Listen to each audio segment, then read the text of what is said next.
लगभग हामी डिगबोईको यो जङ्गलमा छौँ। यो जङ्गल अब अलिकति आएका छौँ हामी। यताबाट तपाईलाई म यो ब्यानरमा देखाउँदैछु डिगबोई खमसिलोई आपुनाक स्वागतम भनेर भनेको छ। अत्यन्त घोर जङ्गल। यो जङ्गल राति त एकदमै हिँड्न नसकिने जङ्गलमा छौँ। हेर्न सक्नुहुन्छ यो बाटोहरू, बाघ भालुहरू, हात्तीहरू निक्लिने, अत्यन्त धेरै हात्ती निक्लिने जङ्गलमा छौँ हामीहरू अहिले। र हामी जाँदैछौँ यता पेङ्ग्री साइड। ल आउनुहोस् तपाईहरू पनि हामीसँग यही भिडियोमा मसँग लागिरहनु होला, हेर्दै जानु होला। स्क्रिनमा भिडियो घुर्दै घुर्दै आएको छ भने भिडियोलाई सेयर पनि गरिदिनु होला। यसलाई नि यी बसी बसी भएर होला कि बानी नभएको, लेकिन मलाई त यहाँ यो जग्गामा यस्तो अचाहिँदो तेल गना होइन माने बहुत खतरा नै जस्तो लाग्यो कि यो जग्गा। हेर्न सक्नुहुन्छ यहाँ चाहिँ ऑयल इन्डियाका जुन डिगबोईका तेलका ट्याङ्कीहरू र यो जग्गा चाहिँ सब अफिसियली मान्छे र भिआइपी मान्छे हुनाले गर्ने भएर होला धेरै सफा छ। हामीसँग मेरो पछाडि एकजना भाइले हामीलाई बाइकले हामीलाई फलो गरिरहेछन्, सायद हामीहरूसँगै आइरहेका छन् होला। र यो जग्गा अत्यन्त खतरनाकै लाग्ने जग्गा जस्तो लाग्यो। र हेर्न यो जग्गा देखाइरहेको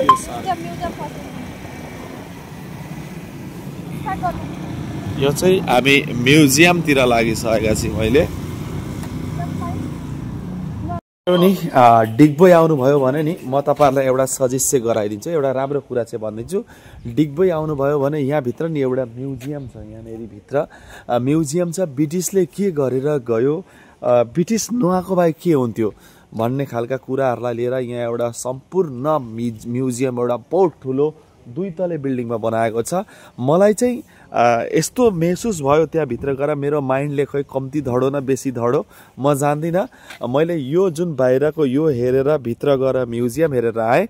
मलाई चाहिँ यस्तो लाग्यो कि यदि ब्रिटिस नआएको भए भारतवर्ष आज जुन रेङ्कमा छ नि त्यो हुन सक्ने थिएन आज। त्यस्तो खालको एउटा महसुस गरा। ब्रिटिसले हामीलाई धेरै चिजहरू दिएर गयो, भले उसले शासन गरेर गयो, राजत्व गरेर गयो, केही गरेर गयो, लेकिन म तपाईँहरूलाई यो म्युजियमभित्र जुन कुराहरू देखाएको छ नि त तपाईँहरूलाई यस्तो लाग्नेछ कि ब्रिटिस अरू केही वर्ष रहन्थ्यो भने भारतवर्षलाई अझै डेभलप गर्न सक्थ्यो कि भन्ने खालका त्यस्ता खालको कुराहरू देखाएको छ। तपाईँहरूले देख्न सक्नुहुन्छ जति पनि मेसिनरी सामान छन्, टेलिफोनदेखिबाट लिएर एभ्रिथिङ जुन ब्रिटिसको राजतन्त्र शासन छ नि त्यो सब त्यहाँनिर म्युजियममा हामीलाई देखाइदिएको छ। अत्यन्त आजभन्दा 100 वर्ष पुराना ब्रिटिसका जमानामा लागेका लुगाहरू, ड्रेसहरू, बेजहरू धरि त्यहाँनिर अत्यन्त राम्ररी सजाएर राखेको छ। तपाईँहरूले आएर डिगबोई ऑयल इन्डियामा आउनुभयो भने यहाँनिर यो म्युजियमलाई हेरेर मात्रै जानु होला। तपाईँलाई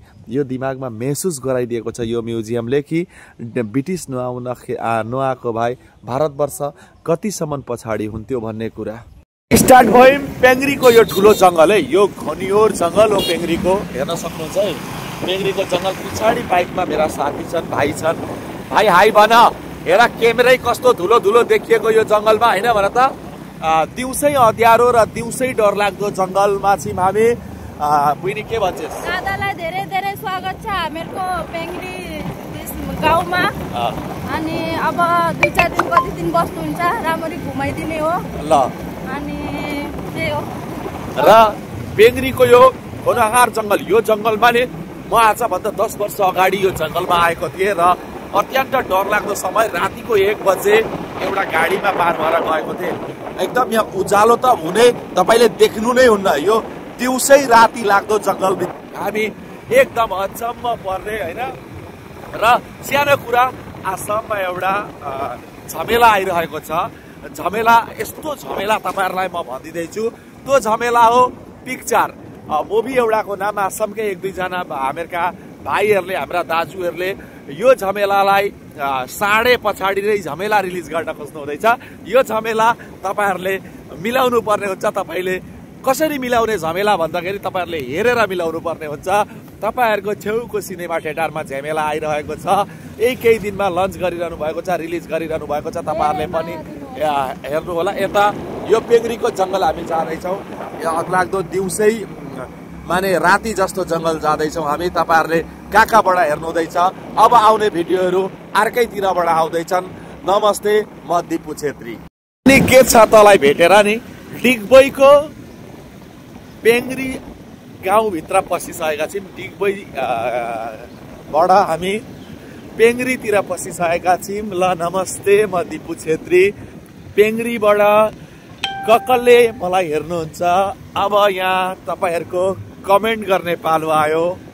म आइसकेको छु पेङ्ग्री, तपाईहरूको पेङ्ग्री। नमस्ते, म दिपु छेत्री।